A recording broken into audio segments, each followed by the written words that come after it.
What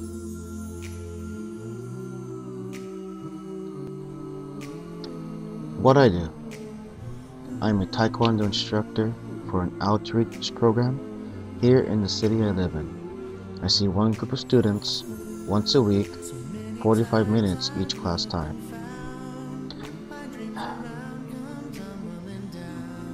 The job of an instructor, but then again, this is not only just for Taekwondo, but just to make the explanation easier, I will base it only on Taekwondo.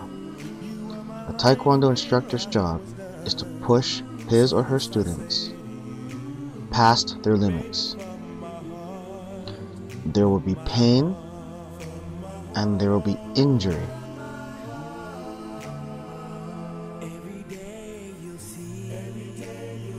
You can say that the hardcore instructors will tell you to train through the injury, even if it's something that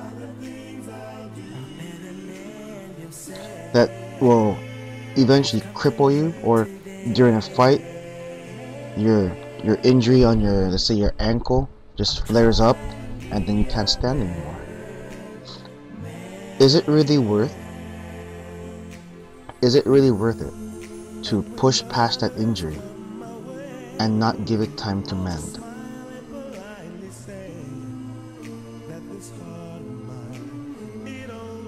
With the Taekwondo tenets, number 5, indomitable spirit,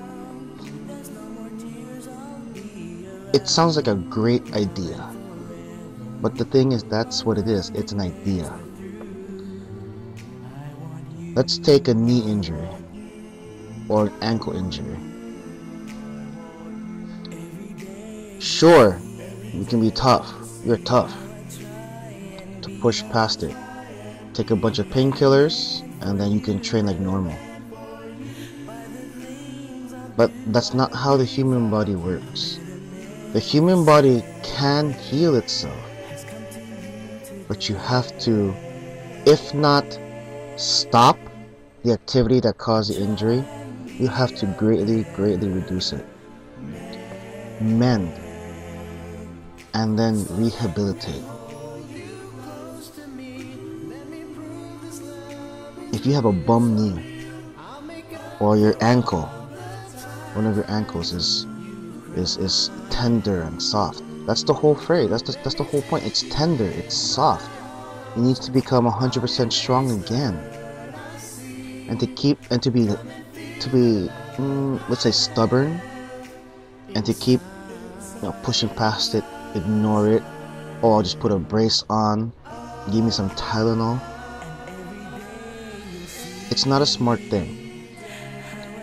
It's not worth the risk of you losing the ability to walk just for an extra session of training. In my view, everybody's mileage may vary. So when I face a student that has a lingering injury, yes, I'm supposed to be, you gotta push past it, indomitable spirit, kind of supposed to be. But at the same time, is it worth risking the ability to no longer walk? Is that worth it? For me, I would say no. A tender injury can be re-injured again, and again. Do I believe it when some doctors say you shouldn't do martial arts anymore? When it's in the blood, it's in the blood. It's in the blood. When it's in the blood, it's also in the heart. I know that was cheesy, but I couldn't come up with something cooler to say. But you have to be able, you as the student, you as the one who are injured, gotta be able to accept some handicaps. You can't go full speed with your injured knee or your injured ankle. You can't kick bags with that injured knee, with that injured ankle. You've got to be willing to accept it. And as a Taekwondo instructor, I have to enforce that. Yes, if I haven't said it before, my class sizes tend to be 30 to 40 in one class for 45 minutes. That's a lot of kids to look and monitor and to make sure they behave. But when I have great backup, which I usually do, I have good backup, my assistants, then I can take a personal look and personally monitor that injured student. I'm not in the business of losing students. My job is to inspire. My job is to make every student go past their limits in the safest way possible. I know there's phrases about push past it.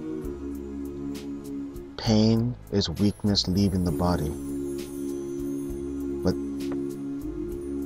I have always been a grounded person, and we have to take the idea and ground it. Plant it back into the ground.